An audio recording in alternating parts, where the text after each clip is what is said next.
தமிழகத்தில் பல்வேறு ஐபிஎஸ் அதிகாரிகளை இடமாற்றம் செய்து தேர்தல் ஆணையம் உத்தரவு பிறப்பித்திருக்கிறது. கூடுதல் விவரங்களை செய்தியாளர் ரமேஷ்குமார் வழங்க கேட்கலாம். ரமேஷ், வணக்கம். விவரங்களை பதிவு பண்ணலாம். ரமேஷ், தமிழ்நாட்டில் 4 மாவட்டங்களுக்கான எஸ்பிக்களை அதிரடியாக மாற்றி தேர்தல் ஆணையம் உத்தரவு பிறப்பித்திருக்கிறது. தமிழகத்தில் சட்டப்பேரவை தேர்தல் அறிவிக்கப்பட்டுள்ள நிலையில் தேர்தல் நேர்மையாகவும் நியாயமாகவும் நடைபெறுவதை உறுதி செய்யும் விதமாக 4 காவல் கண்காணிப்பாளர்கள் மாற்றப்பட்டிருக்கிறார்கள். அதன்படி கரூர், ஈரோடு, நாகை மற்றும் விருதுநகர் ஆகிய 4 மாவட்டங்களில் எஸ்பிக்கள், அதாவது காவல் கண்காணிப்பாளர்கள் மாற்றப்பட்டிருக்கிறார்கள். கரூர் எஸ்பியாக ஹரிகிரண் பிரசாத் ஐபிஎஸ் அவர்களும், ஈரோடு எஸ்பியாக கிரண் ஸ்ருதி அவர்களும், நாகப்பட்டினம் எஸ்பியாக சுஜித் குமார் ஐபிஎஸ் அவர்களும், விருதுநகர் ஐபிஎஸ் ஆக ஸ்ரீநாதா ஐபிஎஸ் அவர்களும் நியமிக்கப்பட்டிருக்கிறார்கள்.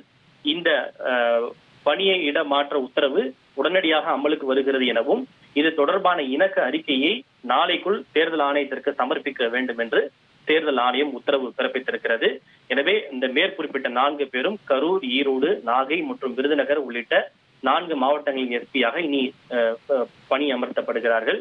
ஏற்கனவே மேற்கு வங்கத்தில் டிஜிபி, தலைமைச் செயலாளர் உள்ளிட்ட பல அதிகாரிகளை தேர்தல் ஆணையம் அதிரடியாக மாற்றி உத்தரவு பிறப்பித்த நிலையில் தற்போது தமிழகத்திலும் பல்வேறு காவல்துறை உயர் அதிகாரிகளை மாற்றி புதிய அதிகாரிகளை நியமித்து தற்போது தேர்தல் ஆணையம் உத்தரவு பிறப்பித்துள்ளது.